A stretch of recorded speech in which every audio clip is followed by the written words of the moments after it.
بسم اللہ الرحمن الرحیم۔ السلام علیکم۔ ایک ایسی قوم جس نے اللہ کے عذاب کا مذاق اڑایا تو اللہ نے اس قوم کو عبرت کا نشان بنا دیا اور اس قوم کو صفا ہستی سے مٹا دیا۔ یہ قوم ایسے گناہ کے اندر مبتلا تھی جس گناہ کے اندر ہمارے دور کے بہت سارے لوگ مبتلا ہیں۔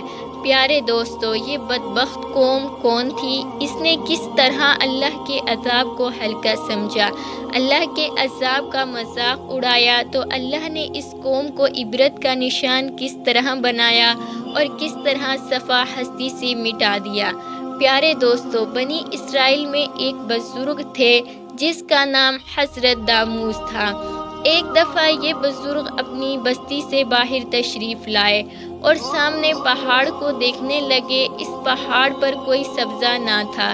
یہ منظر دیکھ کر اس کے دل میں خیال پیدا ہوا کہ کتنا اچھا ہوتا اس پہاڑ پر سبزہ ہوتا اور آبشاریں ہوتی، خوبصورت منظر ہوتے۔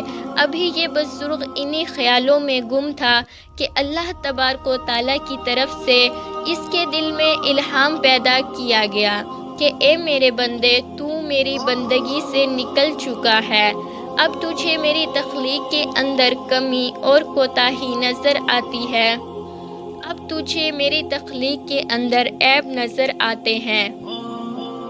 پیارے دوستو، جب یہ الہام ہوا تو وہ بزرگ ایک دم سے گھبرا گئے اور انہوں نے اپنے دل میں ایک نیت کر لی کہ جب تک اللہ تعالیٰ کی طرف سے میرے دل میں واضح طور پر یہ بات نہیں آئے گی کہ اللہ تعالیٰ نے میری اس کوتاہی کو معاف کر دیا، میں اس وقت تک خود کو سزا دوں گا۔ اللہ تبارک و تعالیٰ کے نیک بندوں کا یہ ہمیشہ سے طریقہ رہا ہے کہ اگر ان سے کبھی کوئی غلطی یا کوتاہی ہو جاتی تو خود کو سزا دیتے کہ اللہ تعالیٰ ان کی اس خطا کو معاف کر دے۔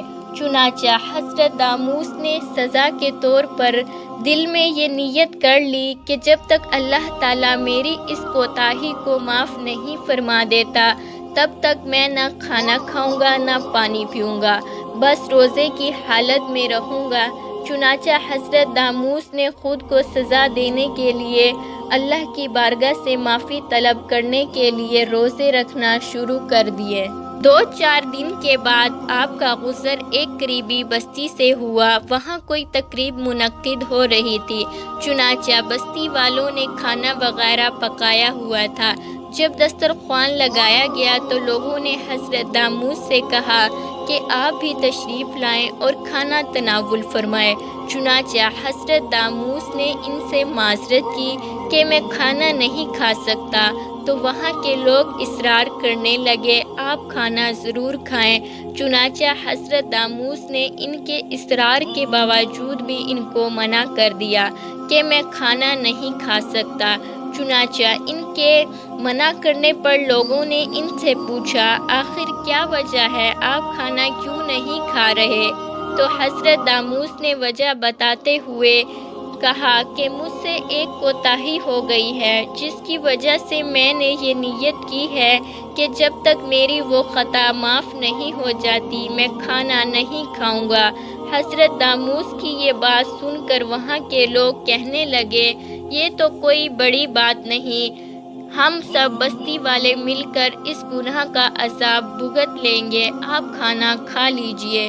چنانچہ اس بستی والوں نے اللہ کے عذاب کو ہلکا جانا اور اللہ کے عذاب پر طنز کیا، تو چنانچہ بستی والوں نے یہ بات جیسے ہی حضرت داموس علیہ السلام کو کہی کہ ہم اللہ کا عذاب بھگت لیں گے تو اللہ تعالیٰ نے فوراً حضرت داموس کے دل میں یہ الہام پیدا فرمایا کہ اے میرے پیارے بندے، آپ اس بستی سے فوراً نکل جائیں۔ چنانچہ حضرت داموس اس بستی سے باہر تشریف لے گئے تو اللہ نے اس بستی والوں کو زمین کے اندر دھسا دیا اور تمام کی تمام بستی کو صفا ہستی سے مٹا دیا۔ چنانچہ اللہ کے عذاب کو ہلکا جاننے والے، اللہ کے عذاب کا مذاق اڑانے والے لوگ صفحہ ہستی سے مٹا دیے گئے۔ اللہ سے دعا ہے کہ اللہ ہمیشہ اپنی بارگاہ میں عاجزی اور انکساری کے ساتھ رہنے کی توفیق عطا فرمائے اور ان تمام خطاؤں سے ہمیں ہمیشہ بچائے جن خطاؤں کے اندر مبتلا ہو کر دوسری قومیں